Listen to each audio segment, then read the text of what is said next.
লোকে বলে তার সঙ্গে কথা বলো যার সঙ্গে তুমি চাও, কিন্তু বাস্তবতাটা হলো তার সঙ্গে কথা বলো যে তোমার কথা শুনতে চায়। যে তোমাকে সত্যিকারের ভালোবাসে সে তোমাকে নিজের জীবন থেকে কখনো দূরে চলে যেতে দিবে না, তা পরিস্থিতি যতই প্রতিকূল হোক না কেন। জীবনে একবার হলেও অন্য কারোর মুখের হাসির কারণ তো হয়ে দেখো। শুধুমাত্র তুমি খুশিই হবে না, ভেতর থেকে এক অপার শান্তি অনুভব করবে।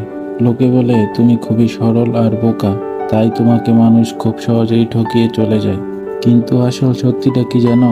আসল সত্যিটা হলো ভালো মানুষগুলো এই জন্যই ঠকে যায় না যে তারা খুব সরল খুব বোকা, বরং তারা সামনে থাকা খারাপ মানুষগুলোকে বারবার ক্ষমা করতে জানে। তারা জানে যে তারা হয়তো বারবার ঠকবে, কিন্তু তারা এটাও জানে যে ক্ষমা না করলে, মানবিকতা না দেখালে সে কিন্তু ভেতরে ভেতরে শান্তিতে থাকতে পারবে না। তাই সে ক্ষমা করতে জানে। আর সেই সুযোগে কিছু মানুষ বারবার তাকে ঠকিয়ে যায়।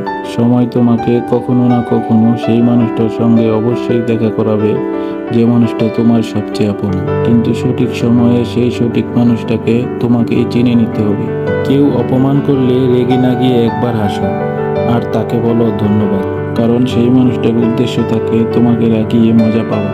কিন্তু যদি তুমি তাকে হেসে ধন্যবাদ জানাও, তাহলে তুমি তো নিজের হাসি নিয়েই থেকে যাবে, কিন্তু তার করা অপমান তার কাছেই ফিরে যাবে। সম্পর্কগুলো আজকাল কি অদ্ভুত হয়ে গেছে। যখন একসাথে থাকা হয় তখন মনে হয় কত জন্মেরই না এই সম্পর্ক, আর যখন সম্পর্কটা ভেঙে যায় তখন মনে হয় আমাদের মধ্যে যেন কখনো জানাশোনা ছিল না।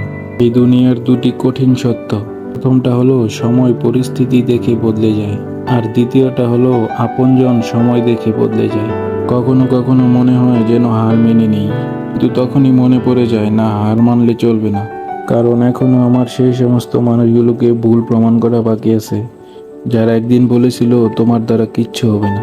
জীবনে খুশি থাকার দুটি উপায়, প্রথমটি হলো যা তোমার ভালোবাসার জিনিস সেটা কিভাবে পেতে পারো সেই চিন্তা করা।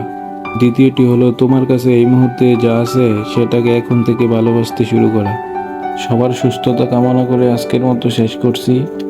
আবার কথা হবে নতুন কোনো দিন নতুন কোনো ভিডিওতে।